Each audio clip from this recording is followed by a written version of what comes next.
A long time ago, in a galaxy far, far away. That's the theme song, obviously. Yes. Moving on. Well, at least in the episode. Moving at on. least that probably won't be flagged by YouTube as copyright. That's true. I stopped. It's in the episode. Moving on. Yep.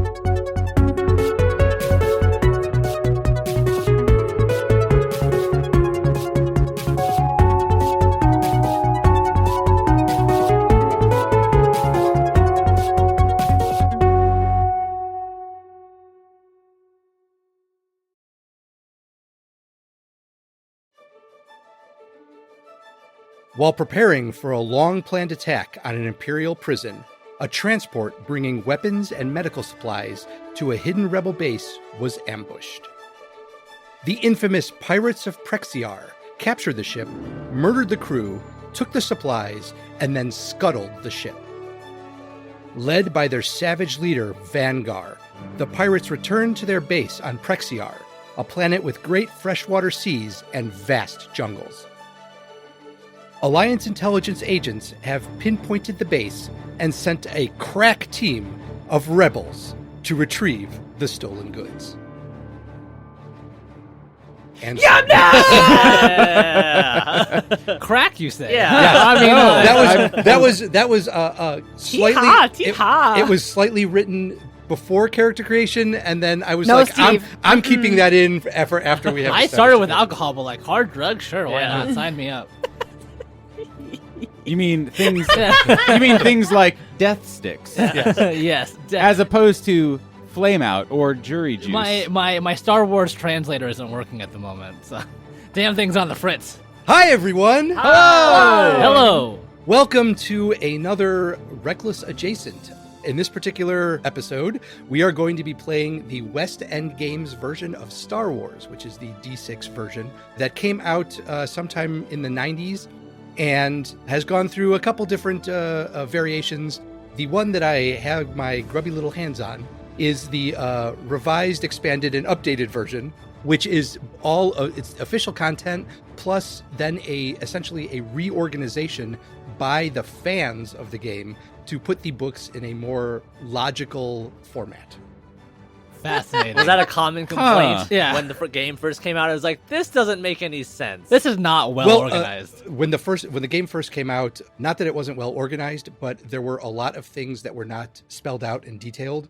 So a lot of it more around force powers and stuff like that, where essentially if you had force powers, you had access to every force power. And Yeah, why aren't we playing that version? That sounds great. It does, but then everybody goes, oh, hey, look, Force Lightning, I can do that. And then, it just becomes a Sith game, and I was trying to avoid that. Yeah, that's awesome.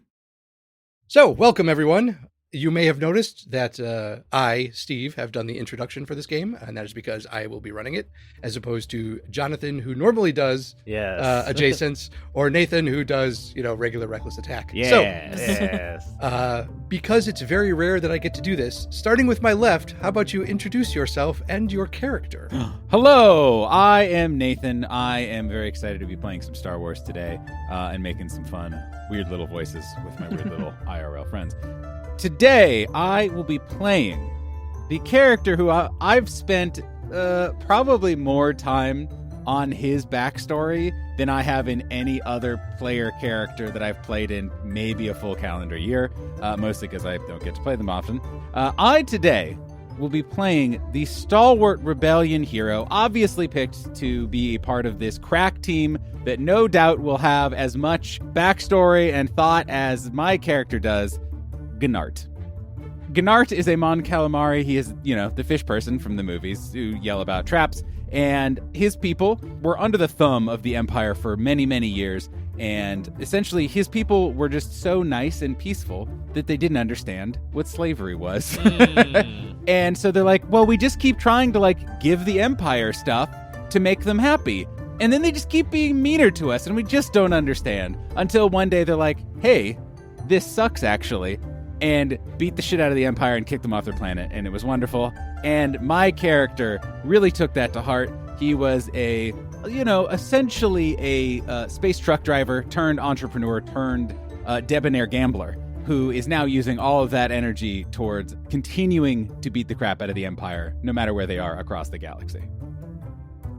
Hi everyone, I'm Sophie, and today I will be playing Dee Dee, an Ewok. And That's it. And There we go. scene. and my bandana is cobalt blue. I have a spear and a bow. My goal in life is to eat good food, collect shiny things, and Gnart had a lot of shiny things in the space truck that Dee Dee wanted. Went right in for it and has never left the space truck because, wow, there's a lot of shiny things in this galaxy. Like I said, crack team. Yeah. Turns out Dee Dee's very good at sneaking and getting shiny things and good food. So it really works out. And I have a list of Ewok vocabulary in front of me, and I will be doing my best to just be an Ewok tonight. Use them often and always. Yes. To my left. Hi everyone, I'm Jonathan, and tonight I will be playing an R4 agromech droid. Designation SC-R4-P, codename Scrapper. Yeah. Pronouns are he, him, and what he looks like is a 7-foot tall, sort of like conical working droid. But instead of wheels for a regular agromech droid, he has large crab legs that have been ripped off of a crab droid and messily assembled onto this cone. And Scrapper was won unceremoniously by Gnart through gambling. Unceremoniously. Yeah. He's a Yeah. debonair gambler. Yeah. Gnart that's right. only does things That's ceremoniously. fair. Yeah, but all I do is sort of clamber around behind Gnart and just spray you constantly with this water mister. To be clear, Yeah. there is a mechanical reason for this, Yes. not a perverse reason for this. Uh, I have to. Well, that's the first clarification. Is that I'm a fish person. And I Right. need to stay moist. Yeah. And Jonathan has a lot of experience playing that A moist type character. of character, Okay, and absolutely. so was very gracious in supporting me. But also, it's also very important. As far as Gnart is concerned, he does not own Scrapper because he wants him to be a free droid. Now, there is some, legal paperwork that technically makes that not true, but spiritually is not owned at all. and to my left. Hi, everyone. I'm David, and today I am playing the elite striker Jedi Gil Typho. False. Almost all of that Yeah. was a lie. Gil looks like a scraggly old man wearing rags, because actually he got kicked out of the Jedi Academy because he had a gambling problem. Hey, Which is now my kind of turned guy. into a drinking problem. Good. Well, we'll turn that into a gambling solution. Yeah. And I haven't quite figured out exactly why he's here yet, but I'm gonna say tentatively that it's because Gnart called in some favors, perhaps, and Gil owes a bunch of money to someone in a related gambling debt, and they're like, we need some muscle. That's expendable.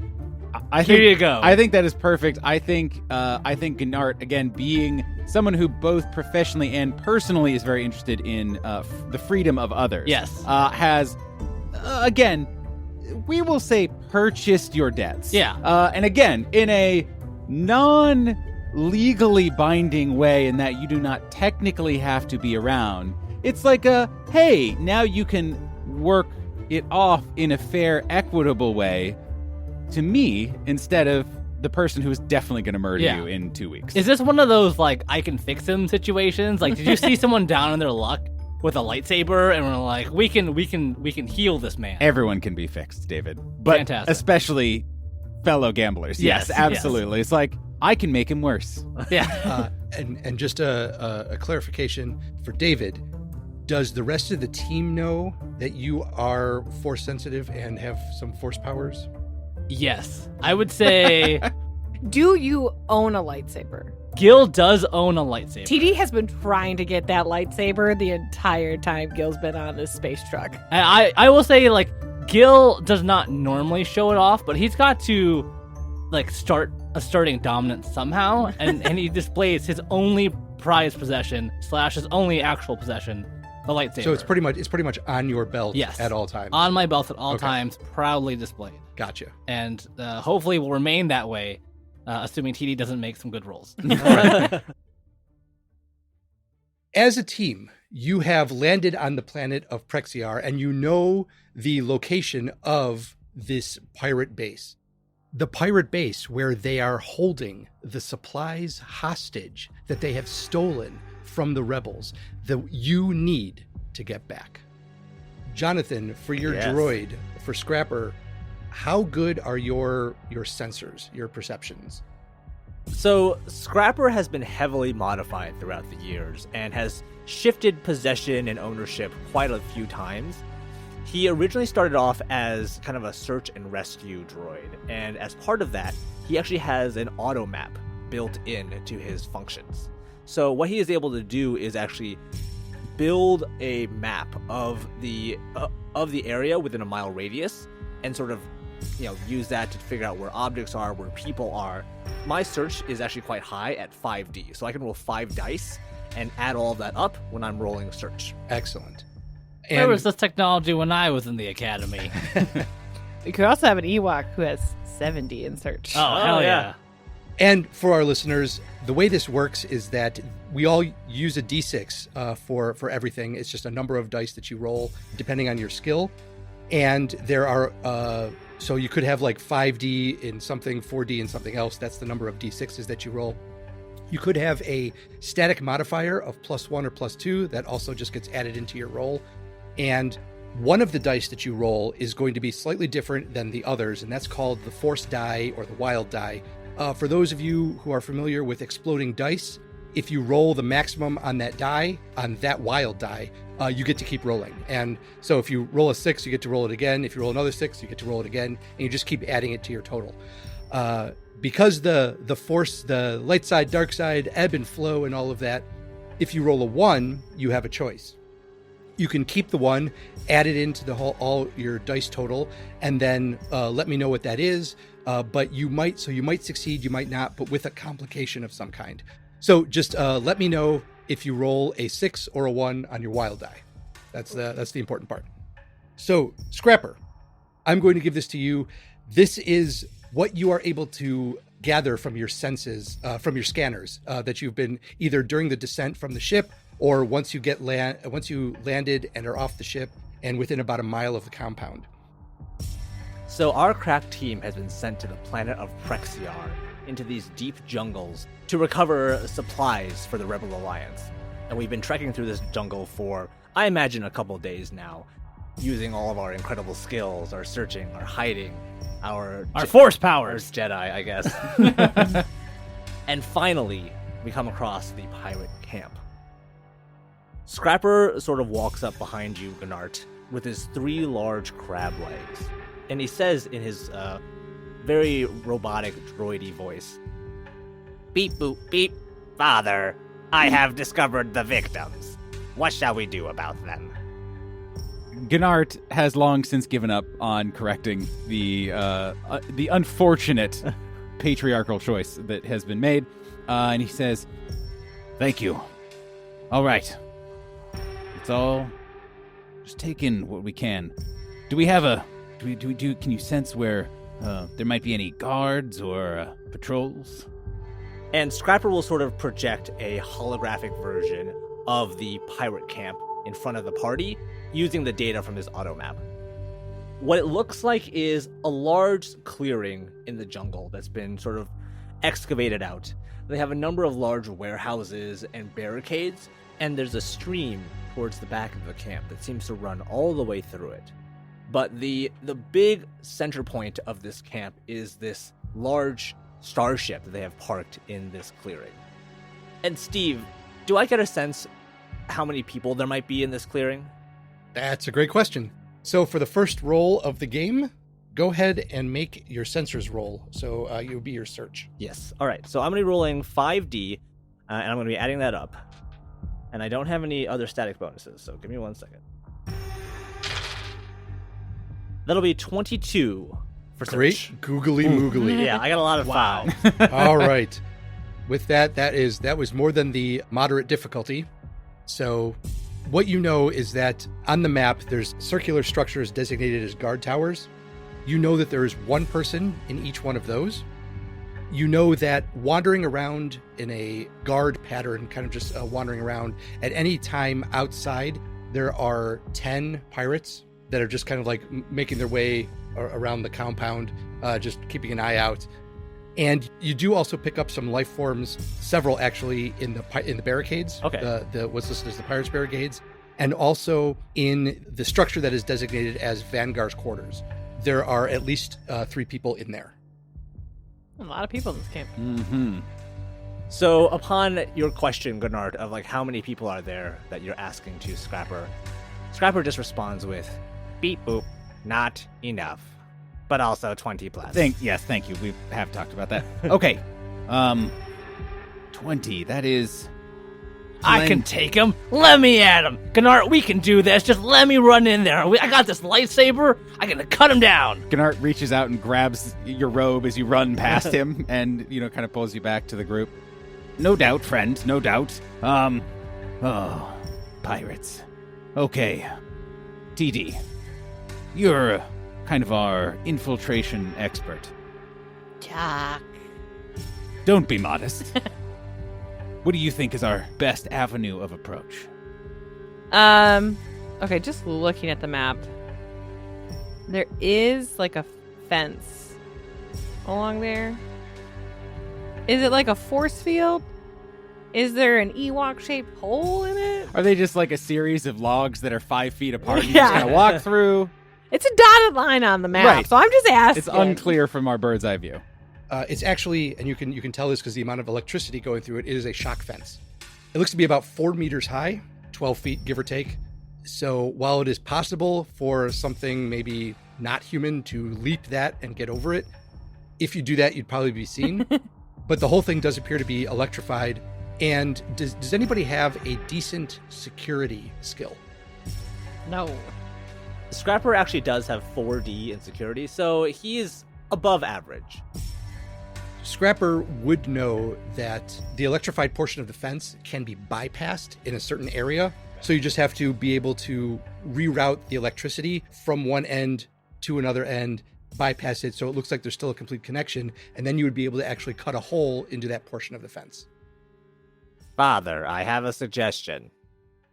I have some options too. I think some ideas are coming together, but before we proceed, Gil.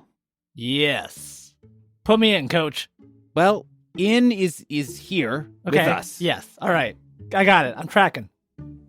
We all know about your and he kind of looks around.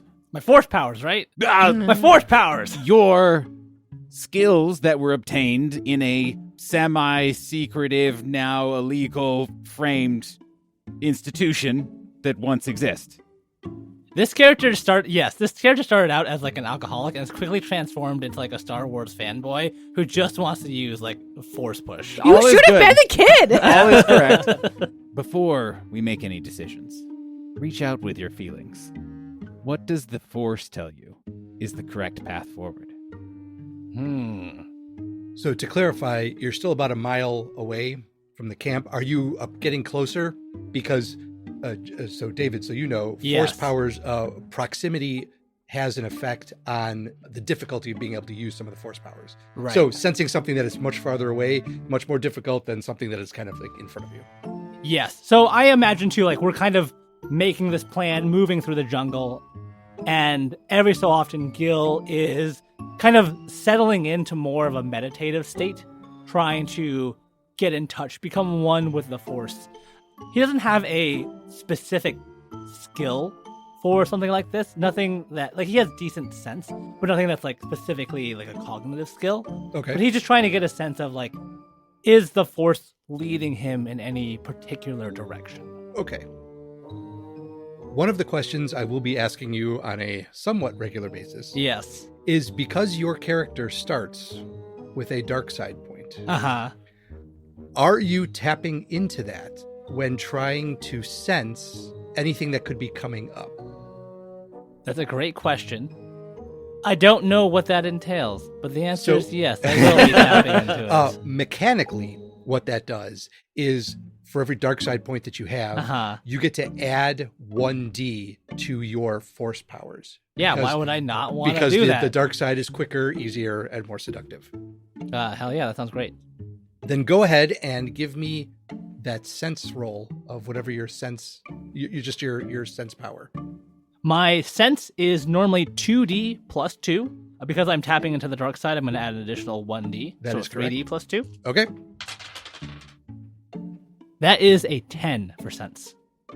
You kind of settle in and you can feel the amount of life in this jungle. Mm-hmm. It's all over the place. And you can sense all of this life of things that you knew were there. There's life of things that you didn't know were there. Specifically, I do have the skill life detection. So that is what this is doing. So. Yes. So this is part of what this is doing. Yeah. But there's no feeling of dread, foreboding.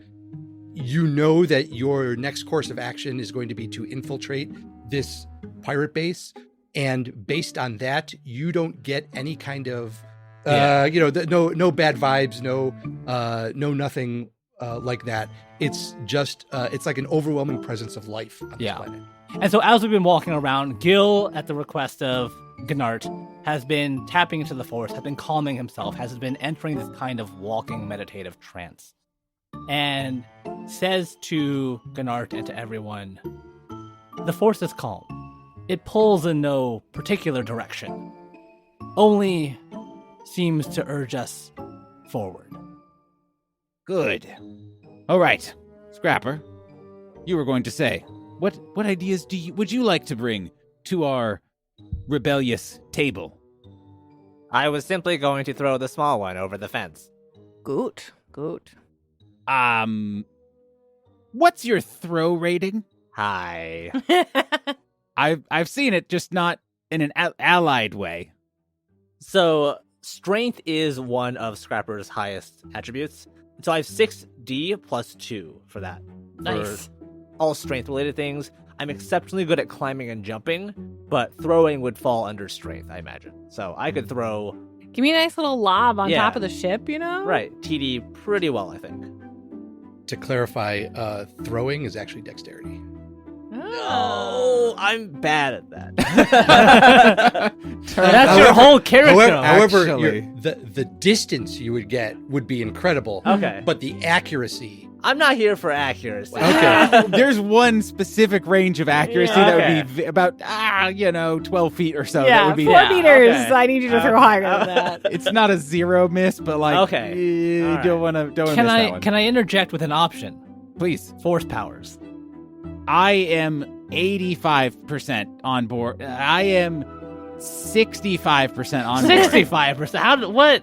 With everything being said, I love the energy that we're bringing to this mission and to the rebellion generally. Very proud of this, indeed, crack team that we have here. A couple of worries, I suppose. We would need to, I believe, and correct me if I'm wrong on your scans, Scrapper, the supplies, are they out and about? Like, do they need to be reloaded? They appear to be spread about a little bit, like they're starting to unload them from the pirate corvette, but they're not 100% done yet. Say pirate corvette one more time, please. So there would have to be some reloading, and we, of course, have some brawn on our side, as well as the rebellious spirit, but, that will take probably some amount of time. Throwing, very interesting, in terms of theatricality. If they're looking in, it might work, but also high stakes if you miss. But there is the aquatic option. Gnart was very disappointed that this is on the dumb jungle portion of the planet and not the cool oceanic portion of the planet. I and others could swim into the camp, and once inside, slowly dispatch enough guards to be able to open a presence for everyone. Not knowing, I assume you're not as good at swimming as I am, but Not bad. He's a crab, so you must be good. just walks on the bottom, I think, probably. Yeah, I think so. I think this will work. I think we can make this work. Let's remember, though, there's how deep is the stream? And how deep is your love? Steve? Yes. So the stream actually is only a couple meters deep. So you're looking at A couple meters? Ah, buddy, we're gonna find. Yeah, that's fine. You're looking at like somewhere between 5 and 8 feet, depending on where you are. I'm 7 feet. Like, that's great. You'll just cause a wake as you're Yeah. walking Yeah. along. And the fence only extends like, is it above the water? It is above the water. This is wow, Yeah, great. just throw some leaves on me. Yeah. Like, Yeah. What's the problem? All right, let's spend some time, and we will sew together a large fish costume for Scrapper. Wait, And so wait, the wait, fin will wait. go- TD, as a team player, will take off her bandana and put it on top of Scrapper. It's blue like the water. Wait, Great. where'd he go? Boom. Done. TD's Disguise. entire Oh, very, very good outside the box thinking, team. TD's entire stealth and sneaking is based on the bandana. So, the one thing we'll need to be ready for, other than being spotted randomly, is there is a guard tower. You leave him to me. I'll take care of him. I, as your mission manager and debt collector, am happy to give you this opportunity to prove yourself. Sick. And he leans over to TD. He's like, "You might have to climb that guard tower and dispatch of that Imperial scum quickly." Good. Spear at the ready. Steve, I just have a random question.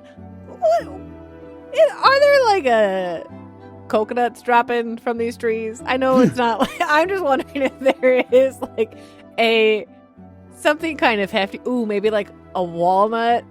Something that kind of TD hefty can- like a walnut. TD can like pick up and like put it in a little satchel and just have ready to throw at people. Sure, there's that. There's various fruits of varying hardness and sizes. We're by a stream. Might be great. like stream There's rocks. kind There's of rocks there. if you want Perfect. them. There are some of them are I'll take actually the walnut, please. like riverbed rocks, so they're nice and smooth and like Ooh. like perfect for And even skipping. shiny? There could very well be, yes. Roll for There's shiny. TD gets distracted looking for shiny She has- rocks. You do have 70 for perception, so you might be able to find some good rocks pretty quickly.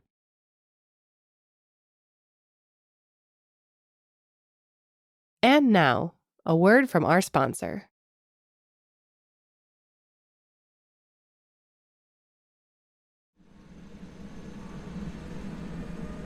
Hello, this is your pilot speaking. I would like to welcome you to Reckless Airlines. Our total flight time for this episode is approximately 1 hour, and we will be cruising at an altitude of 2,000 frog stacks. In a little bit, the flight attendants will be by with complimentary clips and excerpts from previous Reckless Attack episodes. We know you have a lot of choices when it comes to 5th edition Dungeons & Dragons actual play podcasts, and we would like to thank you for choosing ours. If you enjoyed your experience during today's episode, please be sure to fill out the in-flight survey and leave us a rating or review, or tell a friend. Book your next flight with us at www.recklessattack.com, and thank you for listening.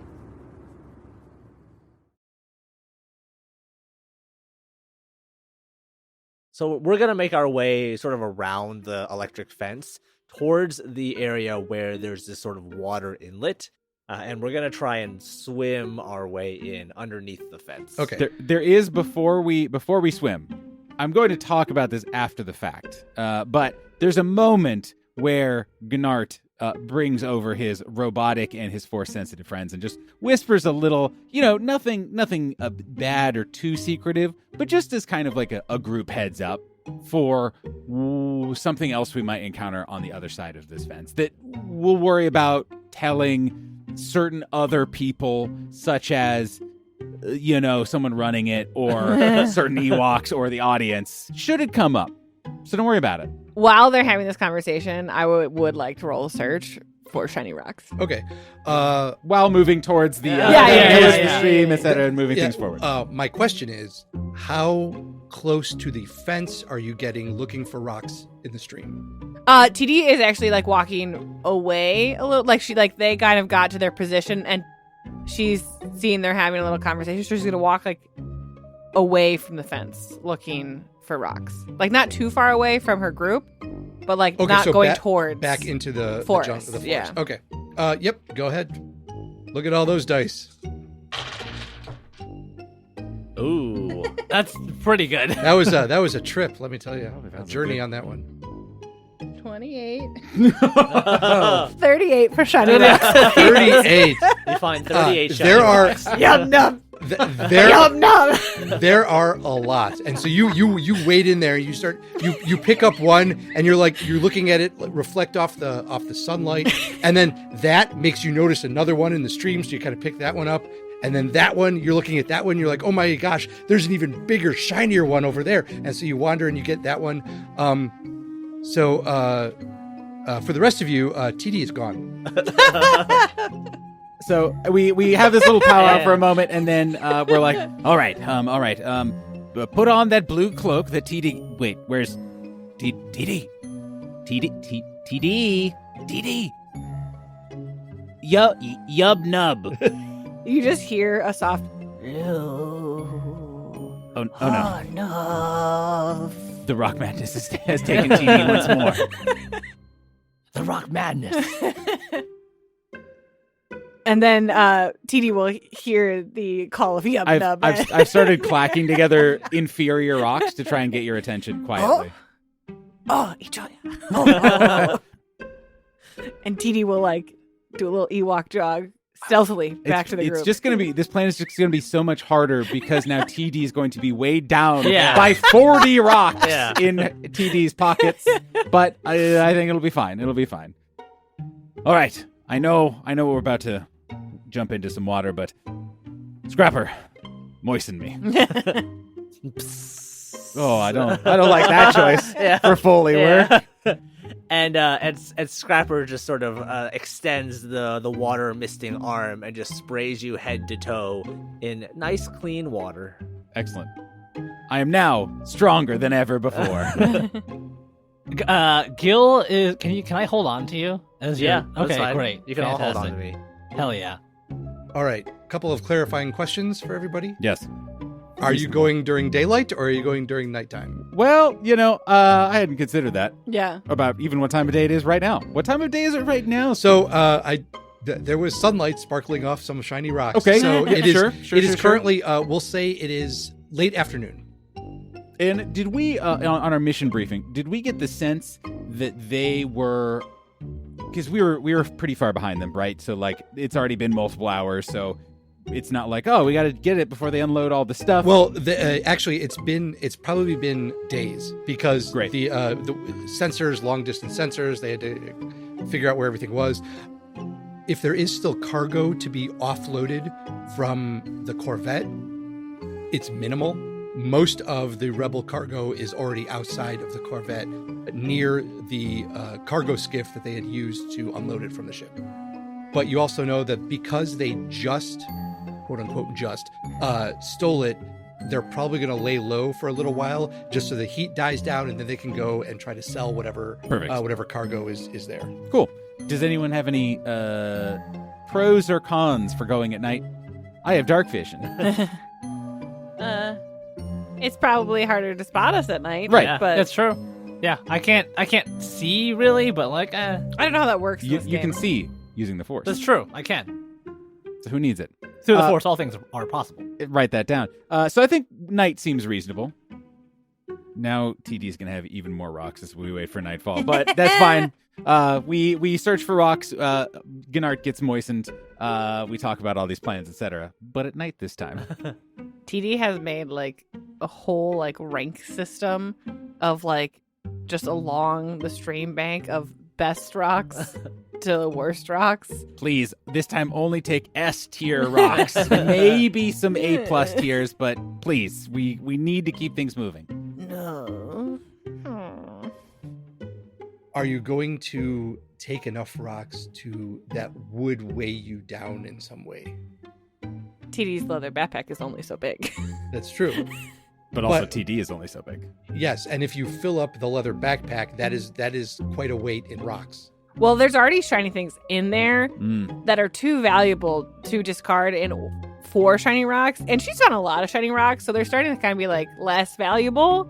But TD will try to put a couple into Scrapper's crevices so Yes. she can have more rocks and get them from him later. Just stuff them in between the joint of the crab legs. You know, they can fit. Does Scrapper have internal? So Scrapper does have. I was going to suggest that Scrapper does have an internal cavity for supplies. It used to be full of first aid supplies. I can only assume now it's full of shiny rocks. You know what we definitely need to make? Our crab droid that is 7 feet tall clunk around a little bit more with rocks TD's inside of actually it. putting them in Good. the water tank, so Yeah. when it sloshes, it Very really good. makes a lot of noise. Love it.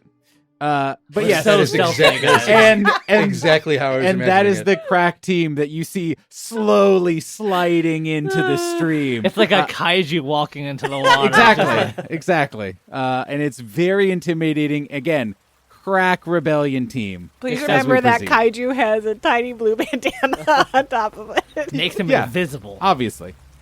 Okay, so sneak is a perception-based Mm-hmm. skill. If you are attempting to sneak, go ahead and roll that, and we'll see how you do. Okay, so any on the wild die, any 1s or 6s? TD got a 1. Ooh, Oh, no. Scrapper got a 1. okay. No. Oh, I used all my good This is the dice on first the roll. rocks. This is the first thing. It's not. The rocks was the That's first fair. thing. That's fair. So you have your choice now. Because a 1 came up on the wild die, what you can do is remove that 1 and then remove one of your highest dice. So essentially, if you have a 6, take that one away as well. So and then add up the rest, and then that's your new total. You can do that, or you can keep the 1 and keep your highest die in there. But there's some kind of consequence, or something happens that is not what you intended. Some kind of complication. I feel like I put too many rocks in different places to get the consequence. So Yeah, so Scrapper rolled a 1 on the wild die and only has 1 other die. So I'm going to remove both of them for a total of 0. 0. Okay. I'll remove both the 1 and my highest die, but I still get 17. 17. Okay. Jeez. I have a lot of dice Yep. in this. That's- You are that's how you it are works. particularly good. You have a certain set of skills. Yeah. Yes. Yes. Gil Typho got a 10. I am literally an aquatic creature, and I rolled less than the Ewok who fucked up, but I got a 16. 16. Okay. Good news, bad news here is that the sneak roll was easy. It was an easy one. How Which, does a 0 which stack is a up? 10 base. So anybody that's over 10, you did 10 or more, you did pretty well. Hell yeah. Scrapper. This was a group skill roll, right? Well, yes and no. Yes, in the reason that everybody rolled it, Okay, yeah. but Scrapper, you start to get into the water. You kind of like hunch up your legs so you're as low to the ground as you can get, and you start moving through it. As you're moving, the stones that TD had put inside of you were pretty well packed. I mean, they were pretty well packed in there. TD knows how to pack her shiny objects. That is true. So that they will survive transport. But they were packed in when you were your normal 7-foot height and Right. not squished down. So there's some shifting that's going on.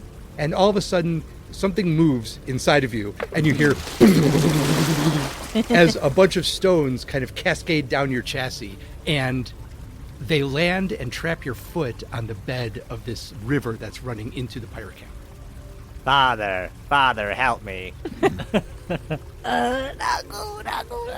Okay. Father. Immediately, Gnart starts like trying to haul up on Scrapper and turns to Gil and is like, "Now is the time. It's go time. May the force be with you. That's my line. We need to get him out of here quick." TD just starts pulling Scrapper.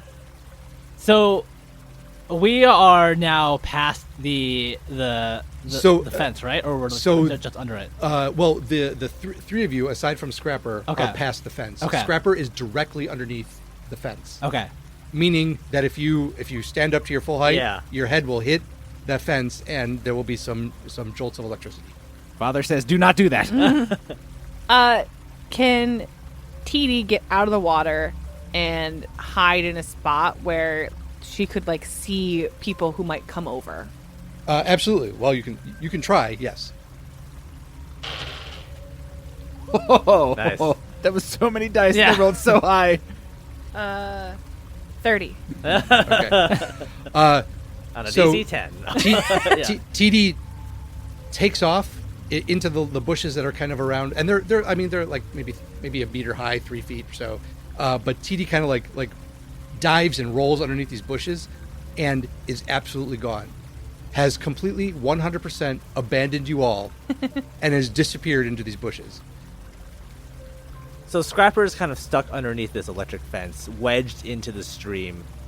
He sees TD run off into the bushes, and he just turns his conical head towards Gnart and just says, "Father, please, do not abandon me." Gnart is like, already this plan has gone poorly. Because maybe he is being too permissive with all of these, but he wants to be inclusive, and the rebellion is made stronger by its diversity of culture and thought, such as collecting rocks and putting it in robots. They were only S-tier rocks. Exactly. There just happened to be again- 112 of them. Yes, I understand. Because you had so much time to collect them. Yeah, and I rolled so well. But Gnart internalizes all of this struggle and only pats one of your giant crab legs, Scrapper, and says, "I never leave a soldier and friend behind." And he is going to start trying to, essentially going down and pick up his Scrapper's, a leg at a time to kind of, dislodge him, but also just kind of keep him sort of trudging forward, if that makes sense. Sure, absolutely. For that, if you would like to either make a strength, or if you have the lifting skill. I do not, but I did think it was very funny that lifting was just a skill that I could have. It occasionally comes in handy. Absolutely. I mean, case in point, here we are, a time where it would have come in handy. However, I had too rich of a backstory, too many weird skills to put on.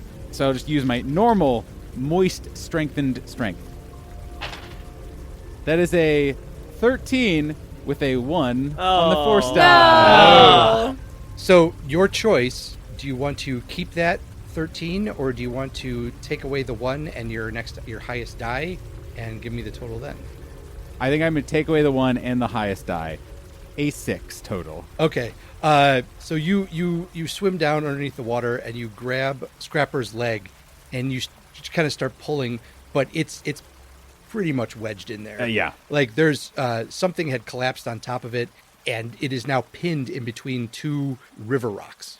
Believe it or not, my time owning a small business is not immediately useful to me in this moment. But he is going to, it is stuck, but he is just absolutely going to he is just pulling and drastically trying to kick up a bunch of dirt and get it out.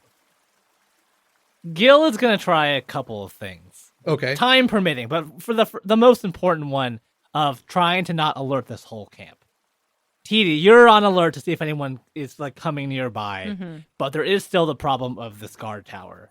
And Gil was tasked by his benevolent debt collector, Gnart, to make sure that guard does not raise suspicion. I am going to try the classic force power, Affect Mind. Ooh. And I imagine this guy, maybe he's at the end of his shift. It's nighttime. It's been a long day, baking in the sun, just watching boxes move back and forth.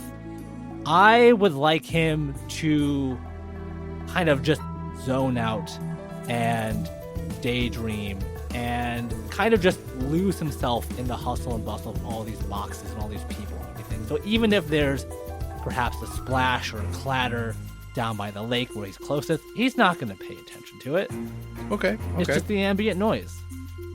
All right. So for Affect Mind, I know that uses multiple force powers. Yes, it uses all 3. All 3. Oh my god. I don't know how force powers work. That just seems like a lot. I don't know. Yeah. All right. Well, David, you have a choice.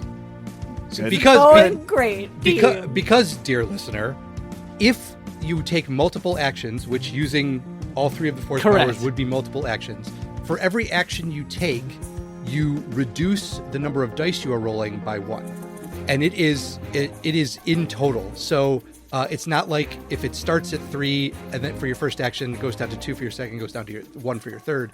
No, it's you are going to be using essentially 3 powers, which is 2 additional actions. So all of your dice that you will be rolling for, you'll roll dice for control, you'll roll dice for sense, you'll roll dice for alter. All of those will be reduced by 2d. Okay. Then let me also ask two follow-up questions. I have, as a Force-sensitive Jedi, I have Force points. Yes, you do. I have 2 of them. Even though everybody has 1, Force sensitive has 2. Nice. So yes, My understanding is that they double the dice that I would roll. that is correct. Do they double it before or after I choose how many dice? Like, so I have 2d in control and sense and 3d in alter. Would I be able to roll 40, 40, 60, or would it, if I did it all in the same turn, or would it be like 0, 0, and 1d? So what I'm going to do is, if you use the Force point, Yeah. you double all your dice. Yeah. Then we reduce it by the number of actions you are going to be taking. Okay. Yes. Okay. So then I would double the dice, and then I would reduce it by the number of actions I'm taking. Correct.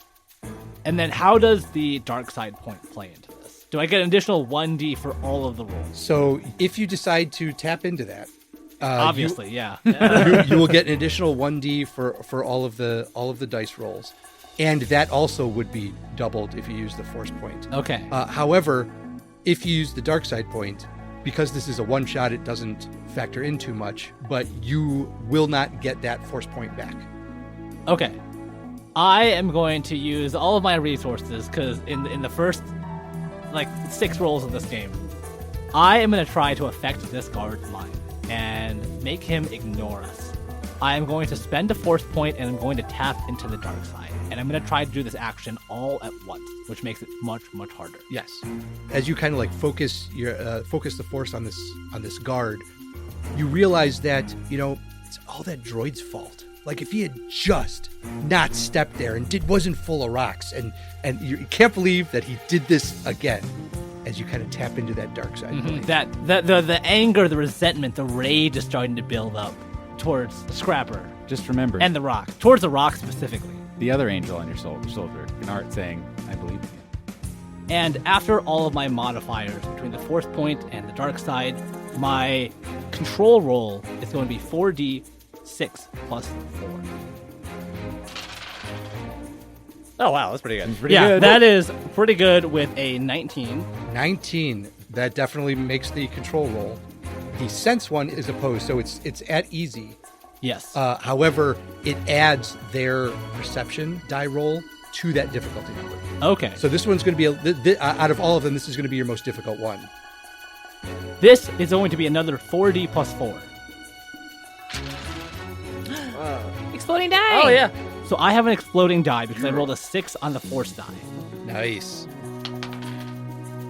That is a 16. So your base difficulty was 10. Yes. They have a perception of 2D. Okay. I rolled a 6. So it meets. Meets it, beats it. Yeah! I couldn't remember. I don't know. I remember we talked about this in character creation. Shit. And then Alter is going to be a 6d.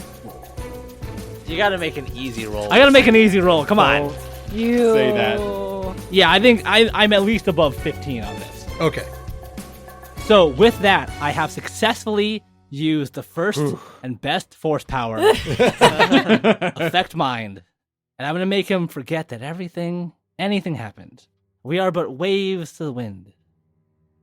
What does it look like when Gil uses a complex Force power? Like, is it a eyes shut kind of thing? Is it a hand waving? Does he have maybe some kind of traditional gesture that he does to kind of focus himself? He summons his Force Ghost. Yeah, that's a good question. I think, in moments like this, he has to visualize his true goal, his true purpose in life, and it is to become a Force Ghost. And so with that singular focus, he touches his hands to his temple, looks at his target, and whispers to himself, his affirmation. You are a Force ghost. You can hang out with Yoda. And channels the power to affect a mind. Okay. What would you like the guard to believe that he just heard? I would like him to believe that some other idiot guard that he hates dropped a box, and that's what clattered, and he's kind of like reveling in that idiot. From up above in the guard tower, you hear this, Clyde.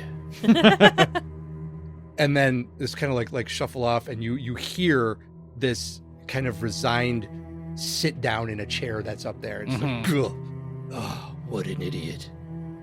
And he just sits with that for a while instead of paying attention. Nice. That sounds about right. Force powers, everybody.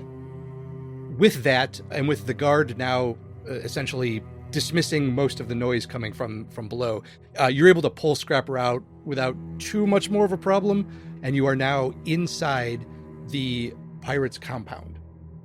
And Scrapper will turn to Gnart, his beloved father, and say, Father, I love you.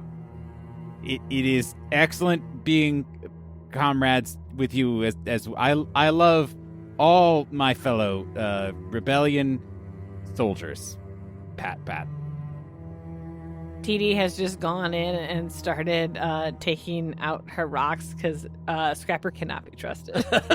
So, With such precious cargo. Sophie, in this moment, while you are hidden and we are emerging from the water, I would like to point out something that I believe your character may have noticed that Sophie, the player, may not.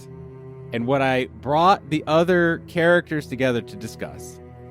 But unfortunately, we are no longer in one group to address this in the moment, is that we have emerged immediately next to the mess hall tent with presumably delicious food, and you are hiding in bushes. And I don't know what you want to do with that information. Steve, important character note is that I have a great sense of smell.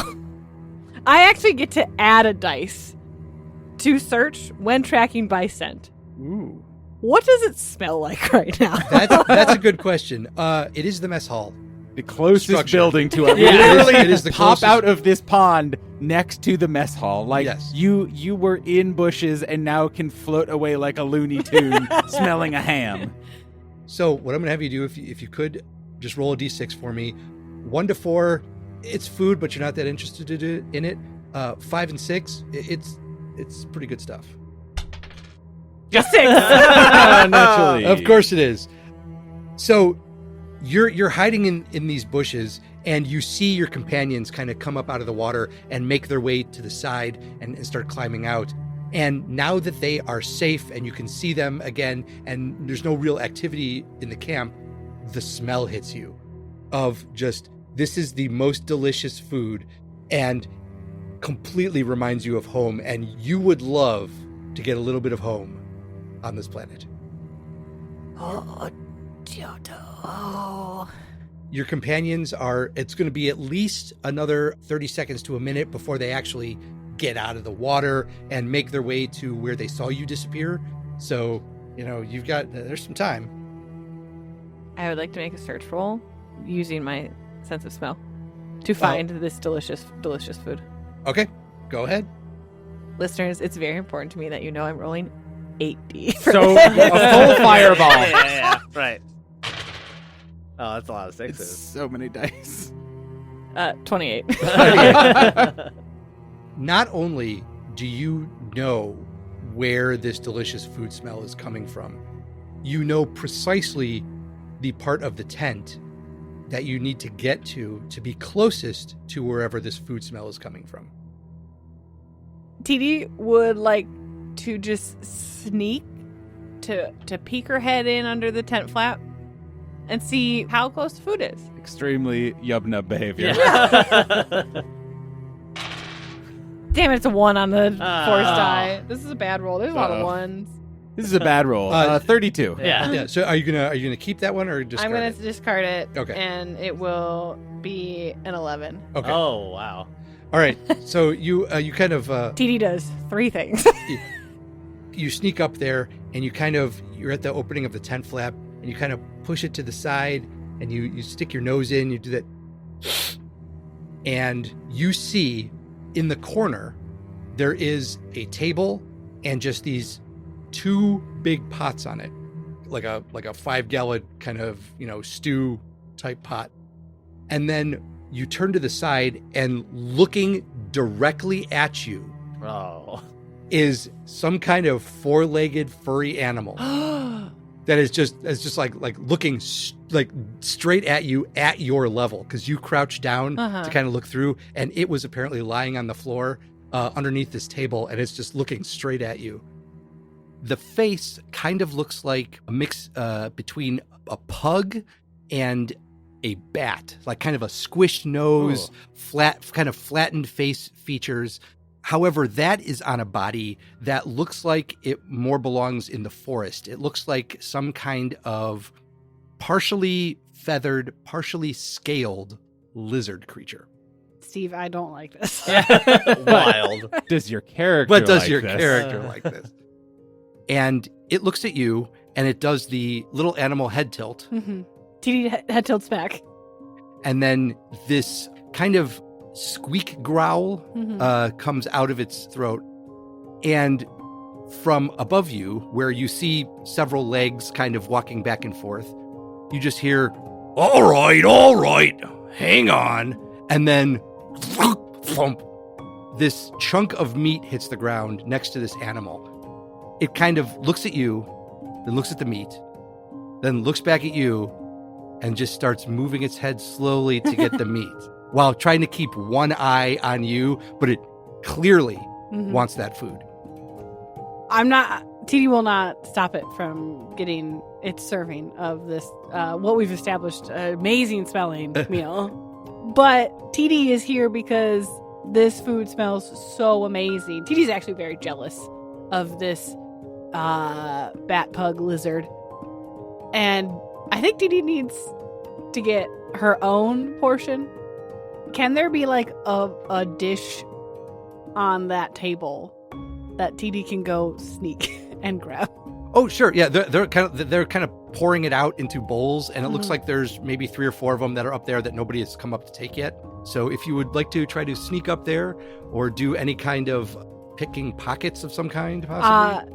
I would like TD to follow her nose to help her sneak, because I can add 1D to this when I use... TD's just floating up in the air, following that little white smoke of smell to a delicious dish. Okay, yeah, go ahead and give me a roll for sneak. I have an exploding die. Oh, nice. Hell yeah. 34. Ooh. Okay. Wow. To get soup. Wow. To get soup, I got Save those rolls for later. No. I'm excited for that to never happen again on anything. Yeah. We have a whole mission in front of us. It's for the soup. TD, you are completely unnoticed. Yes.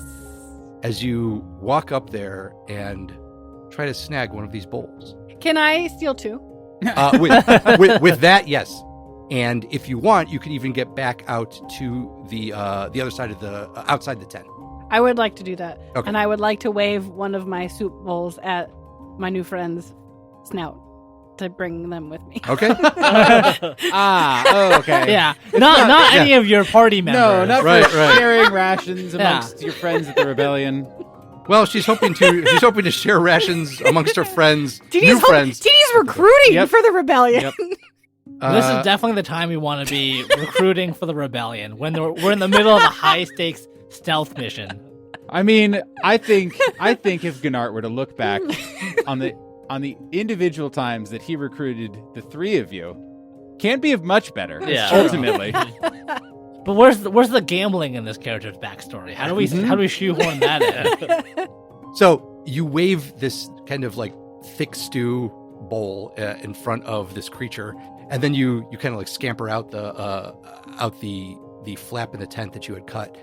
And a couple seconds later, this head comes out, and it's looking at you. Where do you go? Oh, I was just like outside the tent. What's the rest of my party doing? I think we are collectively drying ourselves off. Yeah, we're like probably behind a nearby building out of sight. I imagine because the mess hall is kind of en route to where the things are, and where our Cargo. Yeah, cargo. I was going to say, what's our target? Target. Yeah. That's a more military operation sounding word is.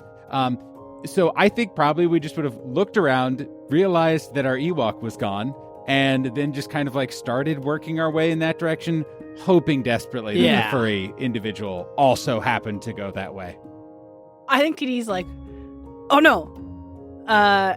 And we'll just be like, oh, Den, and like put her second bowl down, like kind of shove it in the snoot that popped out of the tent, and then pat its head and be like, Lou, Koopa. Oh, wait, no, wait. No, you got to commit to the bit, yeah. Sophie. You've already got him out. No, Lou, yeah. In like a very sad, dejected way, and then like waddle with her soup, eating her soup and waddling to catch up to the party. TD, it is good to see you once again. Ugh. Welcome back. Itroya.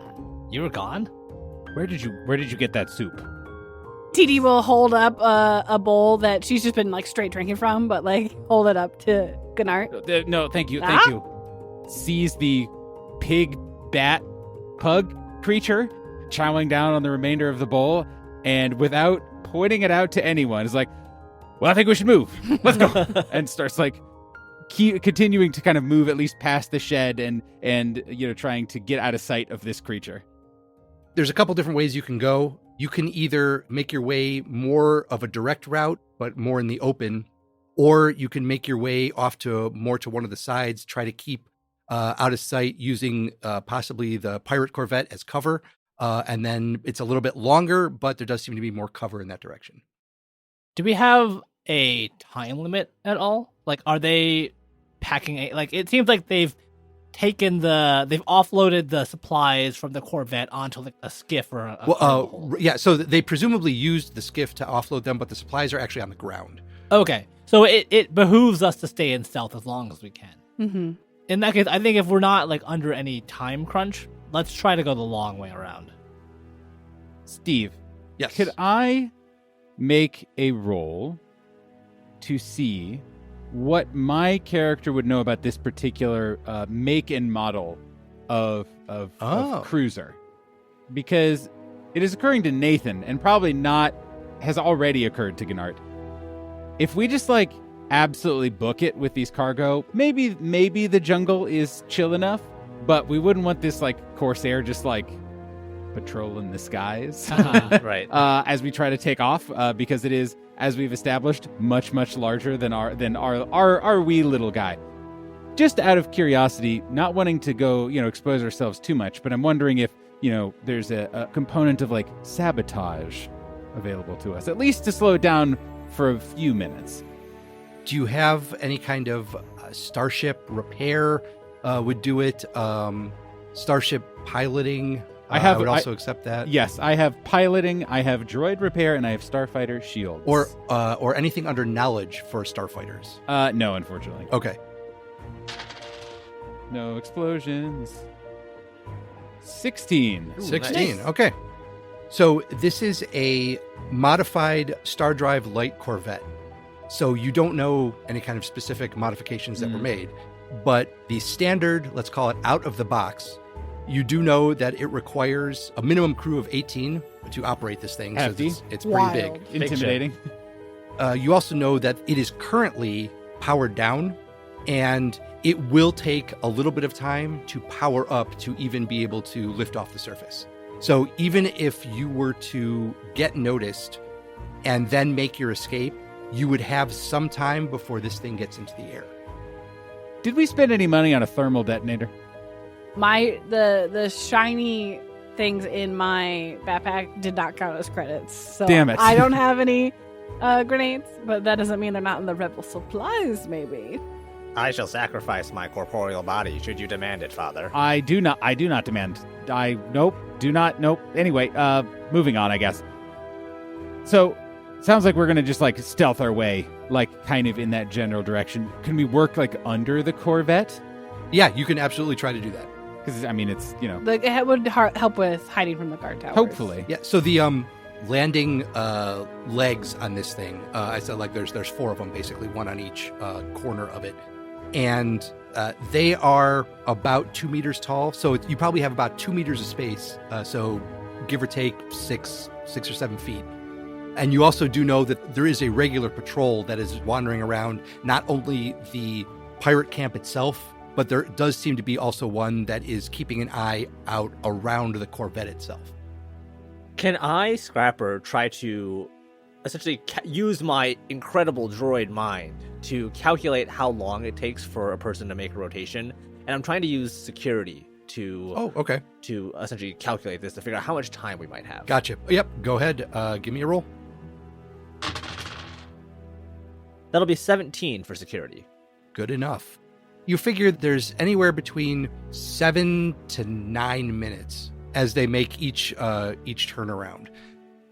So I'll relay that to the group, and we can kind of formulate our plan to get under this pirate Corvette and to the other side.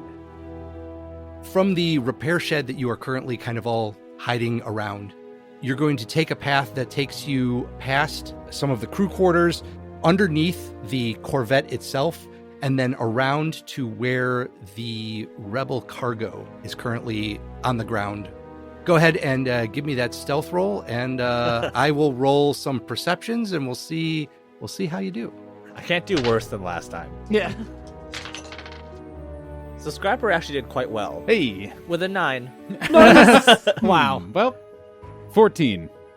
Gil Typho also has a 14. TD with a 22. Oh, look at you. Oh my god. Goot goot. So TD makes it. Well, 75% of you are golden. Scrapper. Unfortunately, the DC for getting through unnoticed was 10. This is fine. So the rest of you kind of start sneaking. You make your way underneath the Corvette, and everything seems to be going pretty well. You don't really see anybody. But then all of a sudden, you notice that there is some venting from the ship. And so every so often there's a psst, psst, and this white steam comes out. Scrapper, you're underneath, unfortunately, one of these steam vents. And so you get blasted with this steam that causes a brief sensor malfunction.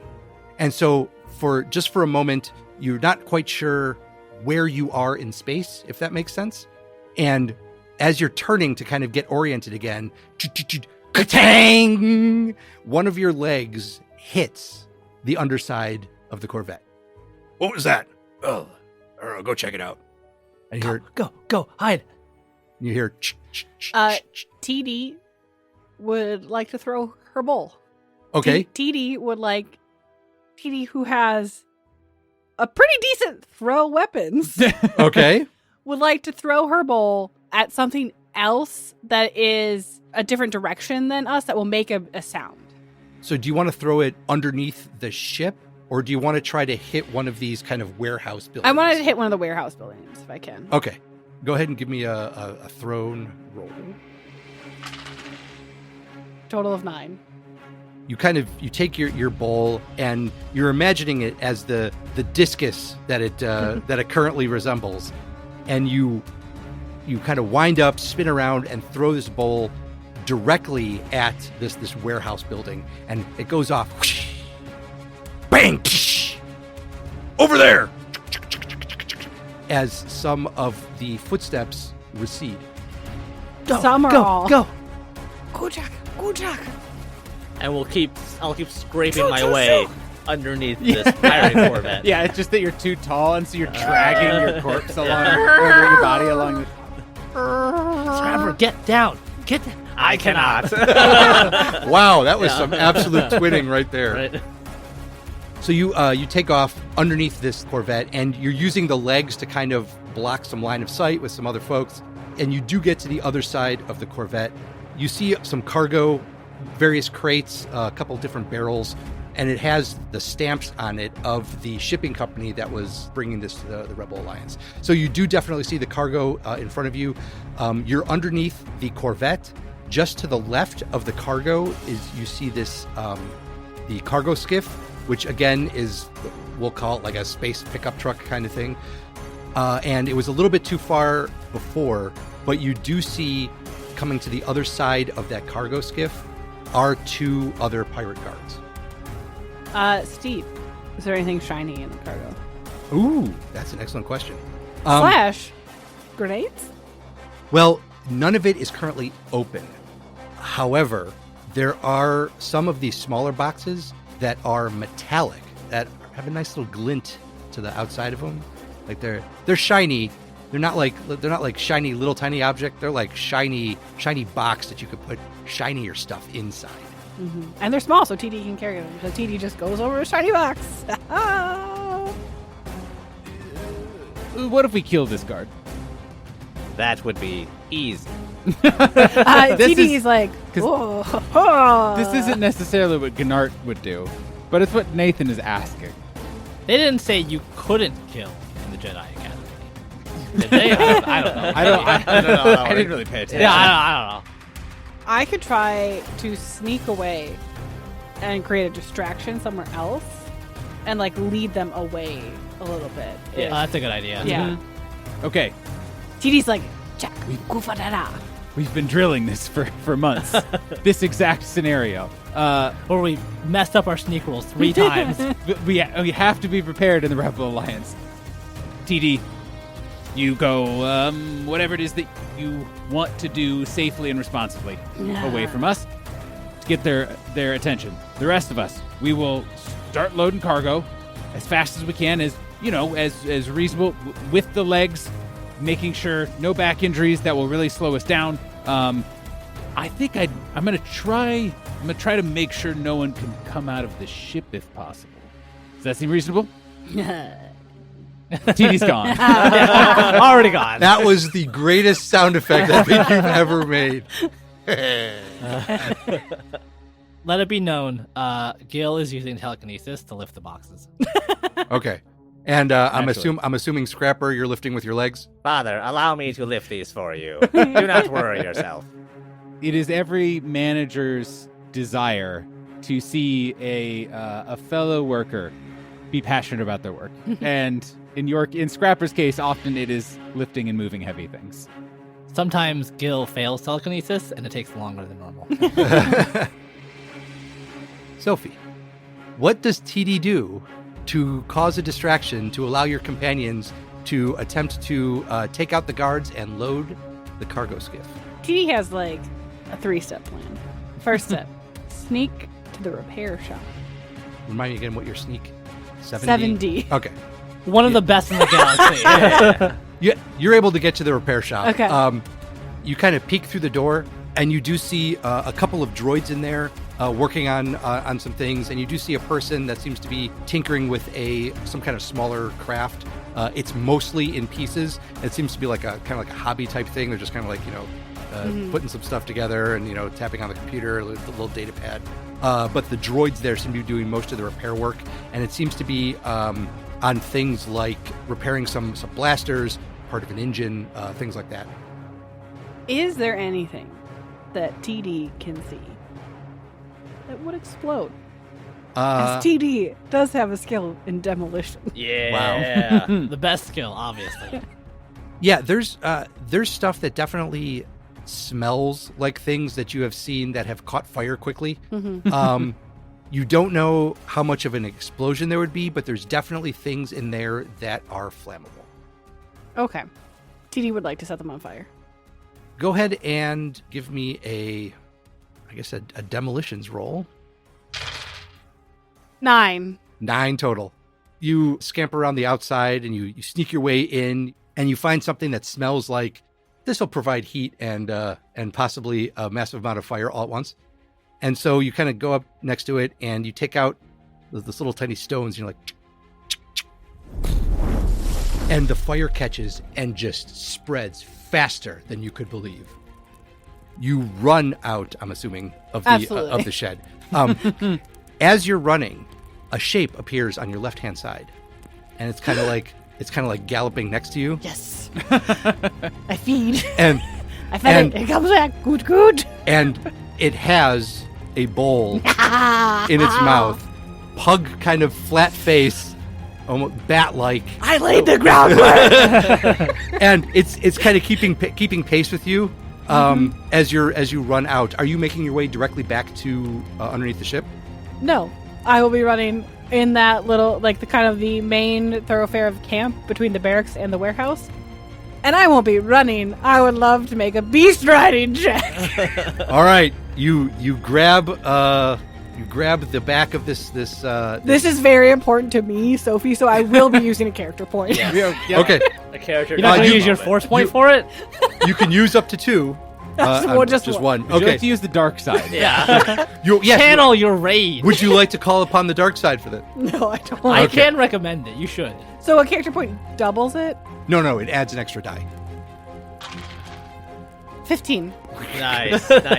All right. So you kind of this thing is kind of galloping next to your left side, and you Give me a Legolas. Is that real high enough for a Legolas? You did. As an Ewok. So you go to reach for it. For a second, you're about to grab it with your left hand, and then you realize you grab it with your right hand, and as it comes down and comes back up, you use that little shoulder lift of it to propel yourself up high enough to land on top of this thing. And for a second, you're like, "This is fantastic," and then you look down at this creature you're riding, and you're not sure it has ever had anybody on its back before. That's fine. But that doesn't matter for you because you rolled high enough. And it takes off, and you are now clinging onto the back of this thing. Do you shout out? Oh, hell yeah. TD is like, Alutanum! And like out of her backpack pulls like drumsticks, like Alutanum! And is running through the main thoroughfare of the I can't believe we're gonna have to narrate an Ewok being gunned down by pirates. You already As she made a rides. distraction. I tried so hard to sneak in here, and this is what we get. Good news is that as the camera pans, you get a shot of an Ewok riding this kind of lizard feathered creature directly at the camera. And then all of a sudden it goes kind of slow motion. And then from behind, fire erupts from the shed. That, combined with the yell from the Ewok riding this majestic steed, seems like the perfect place to end this episode. Correct. That's it. Yeah, pretty good. All right. So, thank you, everyone. We will pick up there next time. Thank Bye. you. If you wanted something more subtle, you could have given TD a grenade.